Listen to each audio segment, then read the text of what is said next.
সমষ্টিতে অখিল গগৈয়ের কি কাজ? হ্যাঁ, কিসের অখিল গগৈ? আপনি বলেন না, কোন অখিল গগৈ? হ্যাঁ, কি কাজ দলগত সমষ্টির জন্য?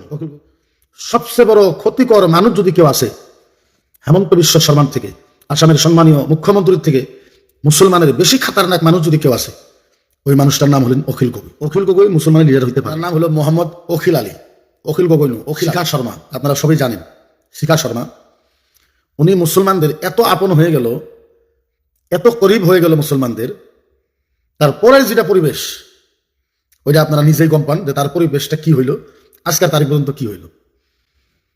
আসামের ভিতরে আমাদের মুসলমান সমাজটা, আমরা যারা মুসলমান আছি, মানুষের কিছু বক্তব্য শোনার পরে আমরা পাগল হয়ে যাই, মানুষের কিছু কথার উপরে ভিত্তি করে আমরা পাগল হয়ে যাই, আর আমরা ফয়সালা একটা করে নিই।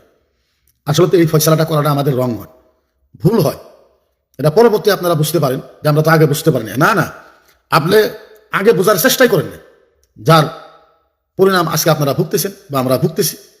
ওই হিসাবে মুসলমানদের নতুন করে একটা অভিভাবক বাড়াইছে, যার নাম ওনার নাম হলো মোহাম্মদ অখিল আলী। অখিল গগৈ নয়, অখিল আলী। তে মই অখিল গগৈ ডাঙৰীয়াক বিনম্ৰভাৱে অনুৰোধ কৰিম যে আপোনাক শিৱসাগৰৰ মানুহখিনি যেনেকৈ আপোনাক জিতাইছিল, যি ধৰণৰ আপোনাক জিতাইছিল আপুনি জেলত থকা অৱস্থাত, তেওঁলোকৰ কাৰণে আজিৰ তাৰিখ পৰ্যন্ত আপুনি ভালকে মাত এষাৰ দিব নোৱাৰিলে। শিৱসাগৰৰ কথা কেইদিন আপুনি ক'লে, আপোনাকতো শুনা নাই, কিন্তু তাতকৈ বহু বেছি, হাজাৰ হাজাৰ গুণ বেছি আপুনি মোৰ যে আপোনাক অখিলদা নকৈ মই অখিল আলী বুলি ক'ব বিচাৰোঁ, যদি আপুনি বেয়া নাপায়। সন্মানীয় আদৰৰ, মহব্বতৰ, হৃদয়ৰ শিৱসাগৰৰ বিধায়ক সন্মানীয় অখিল গগৈ মুসলমানের লিডার হইতে পারে না। আমি খুব সুস্থভাবে বলতেছি, অখিল গগৈ মুসলমানের লিডার হইতে পারে না। অখিল গগৈ সাহেব, আপনার মনে নাই? শিবসাগরের বিধায়ক সাহেব, আপনার মনে নাই? আপনি এমএলএ হওয়ার আগে, আপনি যখন কৃষক মুক্তি সংগ্রাম সমিতির সভাপতি আছিলেন, আপনি নিজে এবং আপনার নেতৃত্বে আমাদের হাজার হাজার ছেলেরা যখন জোরহাট, শিবসাগর, গোলাঘাট গেছিলেন, আপনার কৃষক মুক্তি সংগ্রাম সমিতি আর আপনি নিজের নেতৃত্বে মুসলমান ছেলেদেরকে কান ধরে হাঁটু গাড়ায় রাখছিলেন, মিয়া বলে গালাগালি পারছিলেন, বাংলাদেশি বলে গালাগালি পারছিলেন। আপনার একটু হলেও তো মনে করা দরকার না? আপনি মনে হারাইছেন? আপনার মনে আছে আপনি কেন, কি কারণে মুসলমান এলাকাতে আপনি ঢুকছেন? এই কথাটা আমরা ভালো মতনই গম পাই, আমরা জানি, কিন্তু আমরা বলতে পারতেছি না। আমরা বললে কিছুমান মুসলমান যারা শিক্ষিত সমাজ, তারা তো কিছু বলবে না।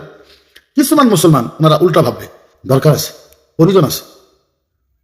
এই মুহূর্তে, আচ্ছা কত তারিখ? জানুয়ারি। আমি জানা হিসেবে আজকে 20 তারিখ। আমি আপনাকে একটা কথা মনে করাই দিই, আপনারা মনে করে রাখবেন। মনে রাখবেন যে মুফতি মুকিবুর রহমান আজহারি এই কথাটা বলে গেছিল, আপনারা মনে রাখবেন। আমার বলাটা আমি বললাম, আমি ভবিষ্যতে উত্তর দিতে পারবো যে আমি তো বলছিলাম।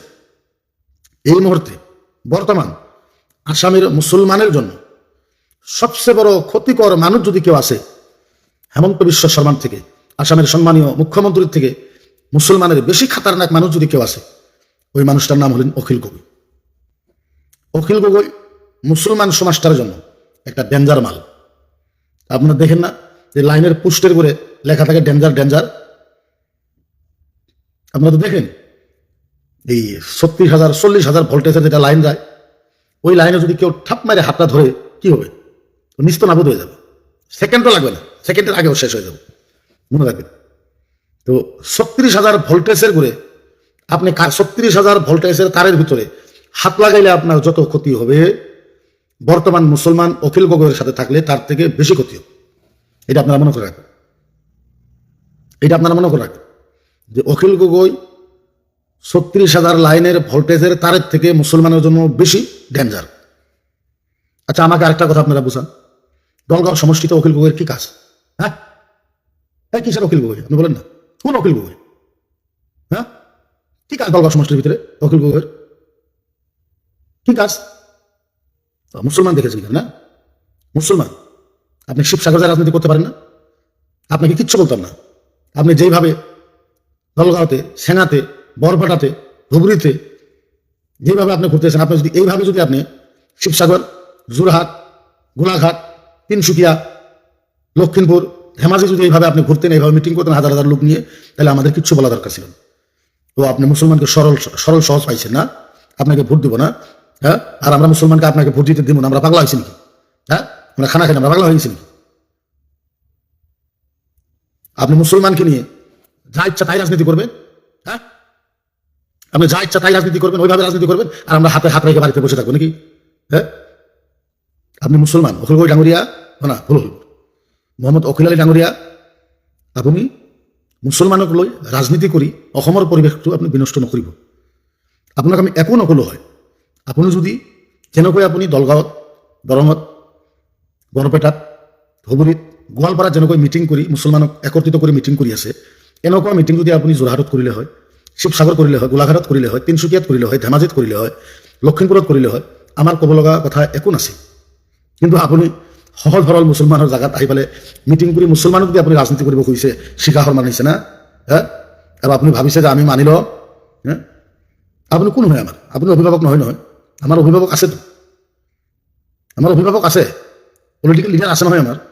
যদিও কংগ্ৰেছে বহুত বেয়া কাম কৰিছে, কংগ্ৰেছৰ লিডাৰগিলা আছে নহয়, আমাৰ মৌলানা বদৰুদ্দিন আজমল আল কাছিমি আছে নহয়, UDF আছে নহয়, কংগ্ৰেছো আছে, UDF আছে। আপুনি কোন হয়? আপুনি কোন হয়? আপুনি কিহৰ কাৰণে আছে? গোটাই জীৱন দেখি বাংলাদেশী ক'লে মিয়াসকলক, হ্যাঁ? লাজ নালাগে আপোনাৰ? লাজ বোলা বস্তুটো আছে নে নাই? আপুনি যেতিয়া কৃষক মুক্তি সংগ্ৰাম সমিতি আছিলে, বাংলাদেশী বুলি কাক গালি দিছিল? হ্যাঁ, কাক গালি দিছিলে আপুনি? আমাকেতো দিছিলে, মুছলমানসকলকহে দিছিলে আপুনি। আমাৰ ল'ৰাবিলাক কাণত হাঁটু গালাই কাণত ধৰাই ৰাখি থৈ দিছিলে আপুনি। আপুনি পাহৰি গ'ল নেকি? NRCৰ সময়ত আপুনি কি কৰিছিলে প্ৰজেক্টৰ সময়ত? আমি নাজানো নেকি?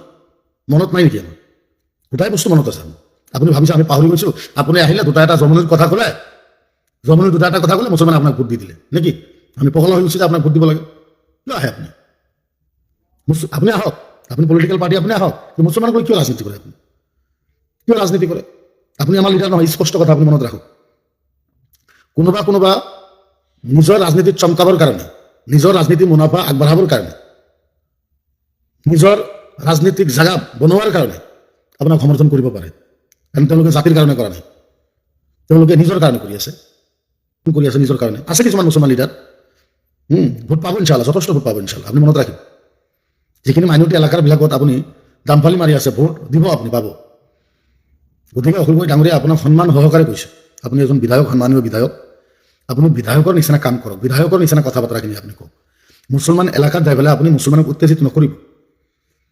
আপুনি মুছলমান এলেকাবিলাকত যাই মুছলমানক উত্তেজিত নকৰিব। আপুনি কিয় কৰি আছে এইবিলাক? কি লাভ হ'ব আপোনাৰ? আপোনাৰতো লাভ হ'ব, মুছলমানহে বৰবাদ হ'ব, মুছলমান বৰবাদ হ'ব। আৰু এইখিনি কথা মুছলমানে বুজি পাব, অলপ দেৰিকৈ বুজি পাব। আজি মই কৈ আছোঁ, কেতিয়াবা কিছুমান মানুহে মোক বেয়া পাব পাৰে, আপোনালোকে বেয়া, এইটো আপোনালোকৰ কথা, বেয়া পাব পাৰে, এইটো আপোনালোকৰ কথা, কিন্তু বুজি পাব। শিখা শৰ্মা নিচিনা, শিখা শৰ্মা ঘৰত বহাই লৈ ভাত খুৱাইছে, হ্যাঁ? মুফতি মহাদ্দিছ গ'লে ঘৰত যেনেকৈ ইলিছ মাছ খোৱা নাই আপুনি। এটা জলচাহত গ'লোঁ মই, ধৰ্মসভাত গ'লোঁ, বাপৰে বাপ, কি VIP ৰুমত ৰাখিছে শিখা শৰ্মাক। তাতে আমাৰ এণ্ট্ৰি নাই। তেওঁৰ কাৰণে বোলে 2 কেজি ওজনৰ বোলে ইলিছ মাছ লৈ আহিছে বাংলাদেশৰ পৰা অৰ্ডাৰ কৰি, ইলিছ মাছ। মই সুধিলোঁ কিমান টকা দি লৈ আহিছে? বোলে 9,500 টকা দি লৈ আহিছে। নগাঁৱৰ মানুষে, আমি একটা সবাই গেছিলাম, ওই সবার ভিতরে শিখা শর্মার এরকম রুমের ভিতরে রাখছে মুসলমানরা, ওনার জন্য মানে বাংলাদেশের থেকে 2 কেজি ওজনের ইলিশ মাছ নিয়ে আসে, 2 কেজি 200 গ্রাম, 9,500 না কত টাকা দিয়ে ইলিশ মাছ নিয়ে আসে। আর কি VIP তে রাখছে।